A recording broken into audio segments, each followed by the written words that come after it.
नमस्ते दोस्तों, क्या आप जानते हैं कि अखंड सौभाग्य और सुखी वैवाहिक जीवन का सबसे बड़ा वरदान किस व्रत में छिपा है?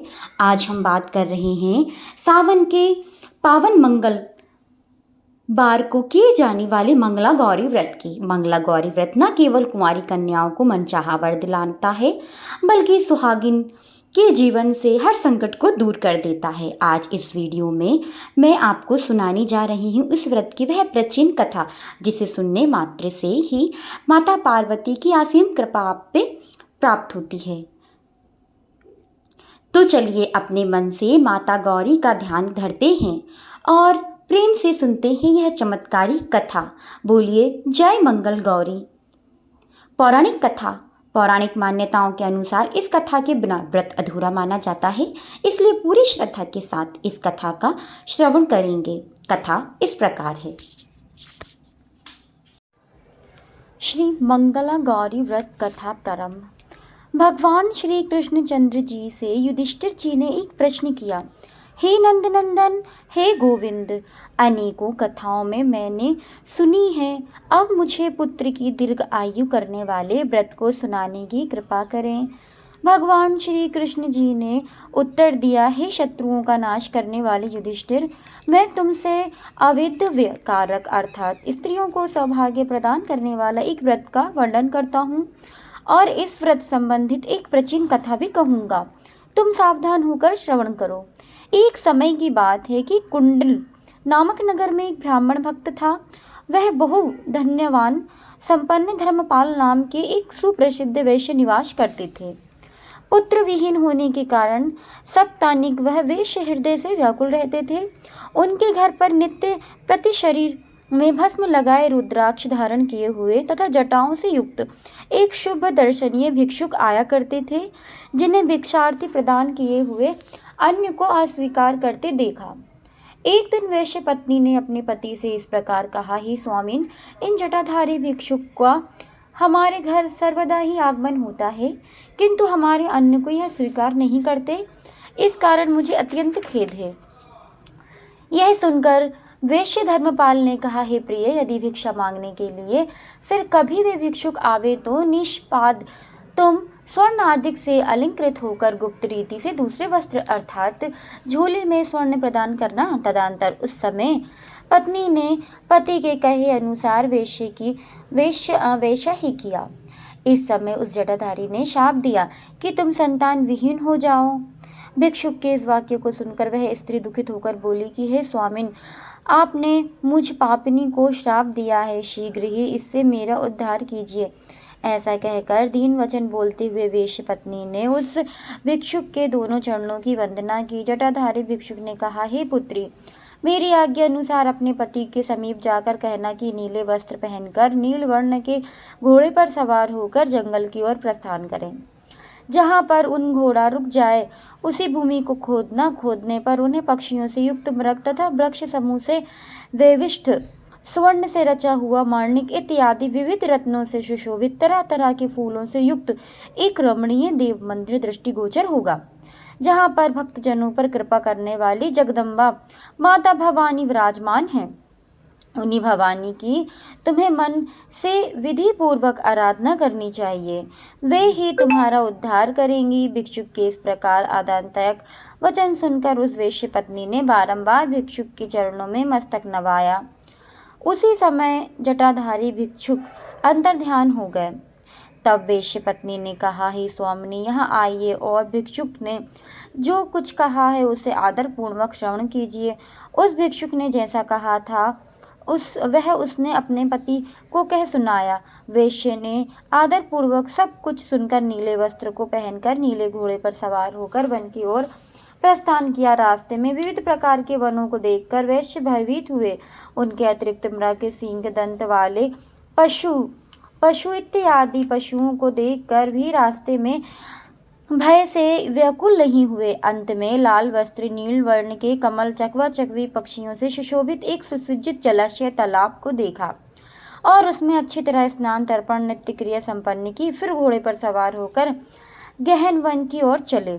एक स्थान पर घोड़े को फिसलता हुआ देखा। वह उसी क्षण घोड़े से उतरे। वहां पर जब तक देव मंदिर देव मंदिर दृष्टिगोचर न हुआ तक वहां पृथ्वी खोदते रहे। कुछ काल के बाद उन्हें प्रसन्नचित्त होकर एक महान तथा वृंत देव मंदिर के दर्शन किए। वह देवालय चारों ओर से मोती, मणि इत्यादि विविध रत्नों से सुशोभित था। जटाधारी भिक्षुक के वाक्यों को रमण कर वेश्य ने आश्चर्यचकित होकर भगवती माता की पूजा की।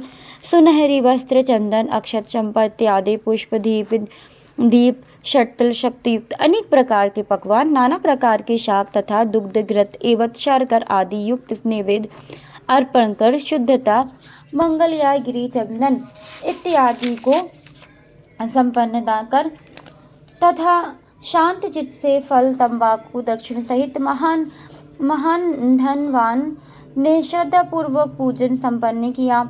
सगुण अर्थात मूर्ति के स्वरूप ध्यान पूर्वक गुप्त मंत्र का जाप किया। भगवती उस देवी भक्त वेश्य के समक्ष प्रकट हो प्रसन्न भाव से बोली कि वेश्य, यहाँ पर किसी अभिप्राय से तुमने पूजा संपन्न की है। जो प्रकार पूजा संपन्न करता है उसे मैं अद्भुत वर प्रदान करती हूँ।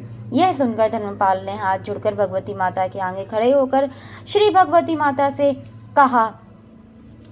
माता ने कहा, हे धर्मपाल, तुमने मेरी बहुत ही अच्छी प्रकार से पूजा संपन्न की है। हे निष्पाप, हे मेरे भक्त, वर मांगो, मैं तुम्हें बहुत धन प्रदान करूंगी। धर्मपाल ने कहा, हे देवी, आपकी कृपा से मेरे पास धन संपत्ति बहुत, किंतु पुत्र विहीन हूँ, इसलिए पितरों के उद्धार के लिए एक उत्तम पुत्र की प्राप्ति की अभिलाषा करता हूँ।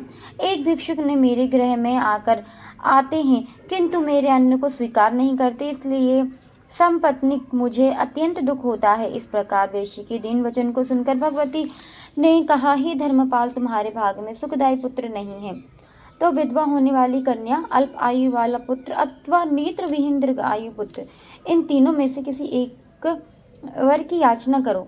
धर्मपाल ने कहा, अल्प आयु पुत्र ही प्रदान कीजिए, इससे मैं अपने कृत्य समझूंगा, क्योंकि इससे नगर तथा पितरों का उद्धार करने में समर्थ हो जाऊंगा। श्रीदेवी ने कहा, मेरे बगल में स्थापित श्री गणेश जी की नाभि पर चढ़कर उनके पार्श्व में स्थित चमत्कारपूर्ण आम के फल को ले जाना, अपनी पत्नी को प्रदान करना, इससे निसंदेह पुत्र उत्पन्न हो जाएगा।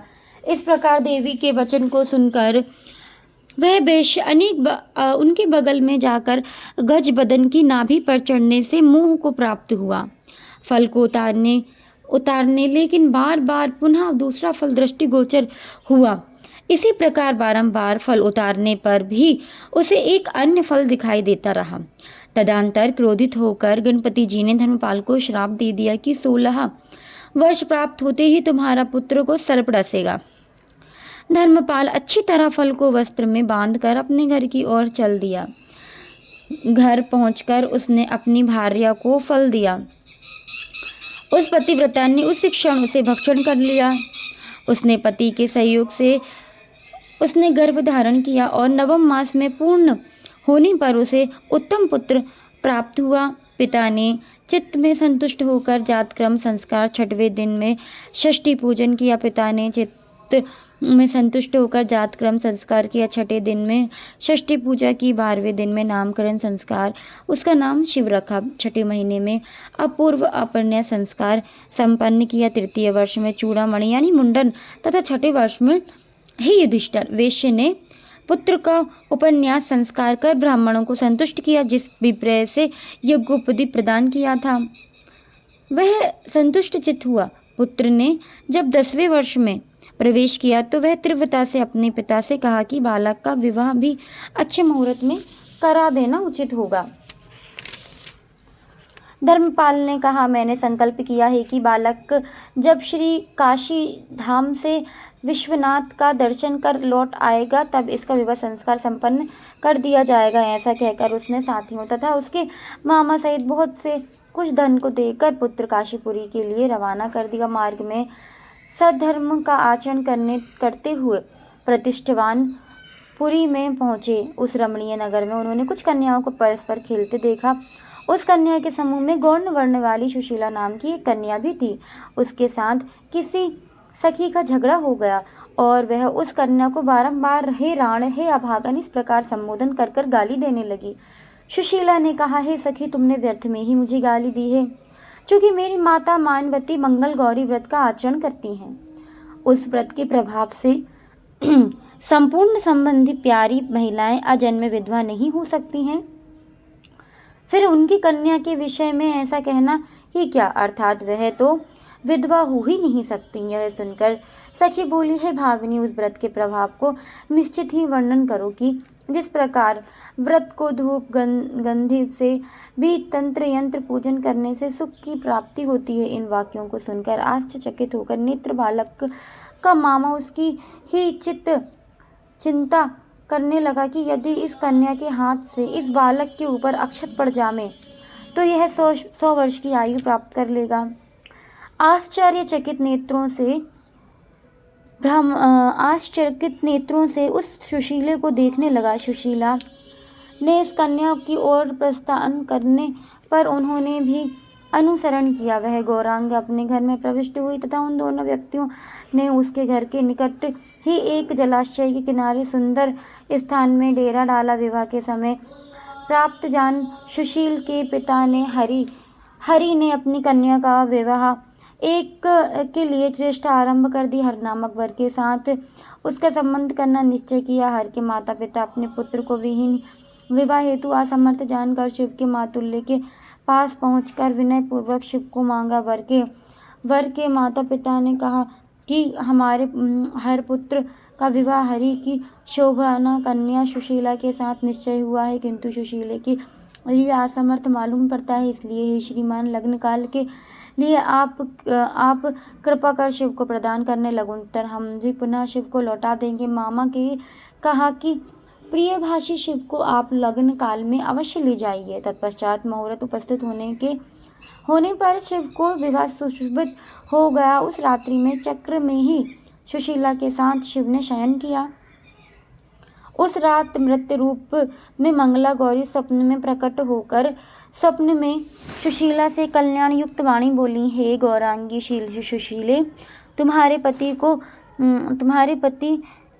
को डसने के लिए भयंकर सर्प उपस्थित हुआ है। उठो और उसके समक्ष दुग्ध रखो, एक घट यानी घड़ा भी स्थापित करो, उस प्रविष्ट हो जाएगा। तब तुम अपनी साड़ी के पल्लू से उसका मुंह बांध देना। प्रातःकाल उठकर वह शुभ वायन अपनी माता को दे देना। इस प्रकार श्री मंगल गौरी के वचन सुनकर सुशीला उसी क्षण उठ बैठी और अपने आगे फुकार करते हुए एक महाभयंकर काले सर्प को देखा। श्री गौरी की कथा अनुसार उसने सब कार्य किए और फिर निंद्रावस्था में हो गई। तब निकट सो रहे वर ने सुशीला से कहा कि मुझे अत्यंत क्षुधा लगी है, मुझे भोजन अर्थात लड्डू इत्यादि मिष्ठान शीघ्र दो। ऐसा सुनकर सुशीले का एक पात्र में लड्डू इत्यादि कुछ मिष्ठान लाई। शिव ने भोजन कर पात्र में अपनी अंगूठी रख दी। उसके अनंतर उस सुंदर वर ने किसी गुप्त स्थान में अंगूठी सहित उस पात्र को छिपा दिया। सब रहस्य जानने वाले एक शिव ने उसी कौतुकगार में सुखपूर्वक शयन किया। प्रातःकाल होते ही समर्पण कर दिया। माता ने उसके भीतर एक उत्तम मोतियों का अत्यंत प्रसन्नचित्त हो उसने वह हार अपनी प्रिय कन्या को प्रदान कर दिया। उसके बाद कन्या सुशीला ने चरण को धोते हुए माता से कहा कि हे जननी, शिव ही मेरे पति हैं। यह सुनकर कन्या के पिता हरि ने निश्चय आश्चर्यचकित हो मंगल दर्शन शिव से पूछा कि हे शिव, क्या आपका कोई चिन्ह यहाँ पर है तो मुझे कहो और दिखलाओ। हरि के वचन सुनकर शिव प्रसन्नचित्त होकर उसके घर में यहाँ कहते हुए कि मेरा यहाँ पर एक चिन्ह उपस्थित है, कमरे में प्रविष्ट हुआ। उस पात्र को जिसमें मिष्ठान भोजन आदि किया था आदरपूर्वक शिव ने लाकर दिखला दिया। हरि ने उस पात्र को देखकर कन्या सुशीला को शिव को समर्पित कर दिया। इसके अतिरिक्त बहुत धन रत्न और स्वर्ण प्रदान किया। सुशीला को लेकर तथा गरीब को धन वितरण करते हुए उन दोनों ने प्रस्थान किया। श्रावण का महीना होने के कारण मंगलवार के दिन सुशीला ने मंगल गौरी का व्रत रखा। एक योजन की यात्रा करने के बाद उन लोगों ने भोजन किया। सुशीला ने कहा कि श्री गौरी जी का विसर्जन तथा दीप दान कर हम लोग माता पिता के दर्शनार्थ जाना चाहिए।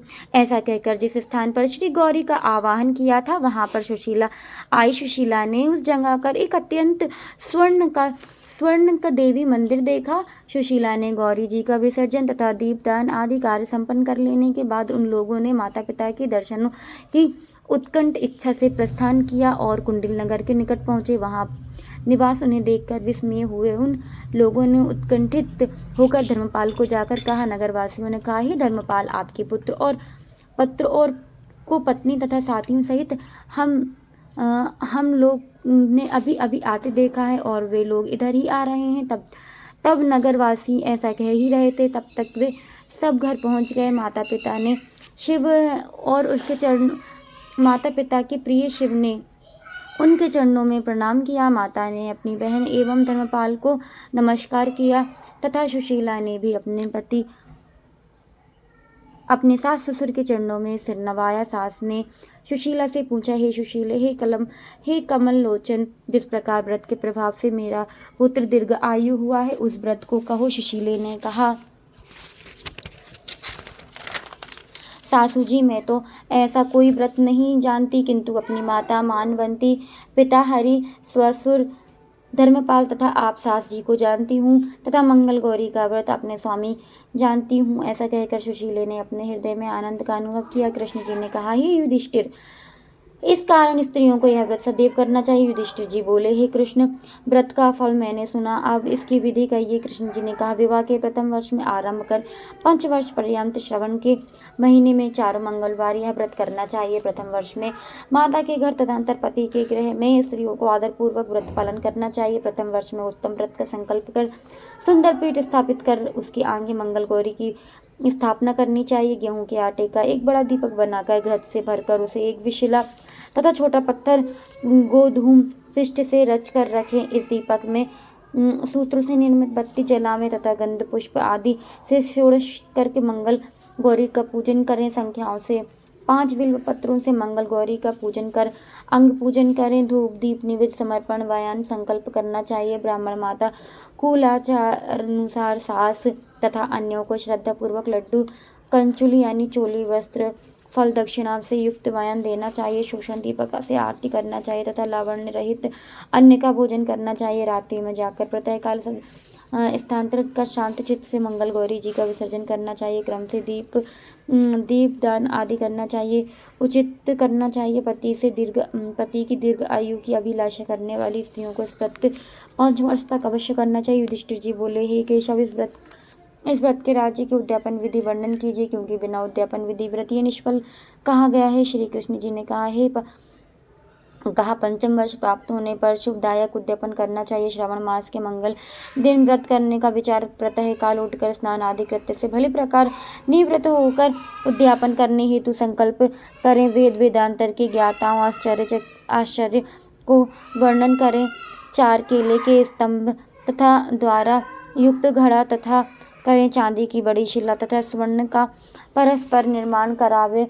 उस वेदी और पंचरंगों से लिंगत्व मंडप की प्रतः के कलश की विधि पूर्वक स्थापना करें। उसमें पंचतंत्र तथा सर्व इत्यादि पदार्थ को कलश स्थापन विधि के अनुसार छोड़ें और ऊपर से ताम्र का पूर्ण पात्र रखना चाहिए। स्वर्ण श्री गौरी प्रतिमा बनाकर उस कलश पर स्थापित करना चाहिए तथा डमरू की आकृति के आटे के दीपक बनाना चाहिए। 16 तंतुओं से बना दीपक जल में जलाएं। आरती में चांदी का दीपक तथा स्वर्ण की बत्ती रखकर अर्पण करें। रात्रि में कथा श्रवण द्वारा जागरण करें। हे युधिष्ठिर, प्रातः काल अग्नि स्थापन कर और तिल अक्षत तिलांदी द्वारा निर्मित शाक्य से गौरी मंत्र से हवन करें। हवन में बिल्व पत्र युक्त 108 पृथक पृथक आहुति प्रदान करें अथवा सप्तविन ब्राह्मणों को भोजन कराना चाहिए। माता का पूजन कर वस्त्रादि युक्त अलंकार करके देना चाहिए। यह पकवान ताम्रपत्र तथा वस्त्र आदि से संयुक्त हो। ब्राह्मणों को खीर इत्यादि का भी भोजन करा स्वयं इष्ट जनों के साथ भोजन करें। इस प्रकार विधि पूर्वक करने से वेधव्य नाश होता है। जय श्री मंगल गौरी की।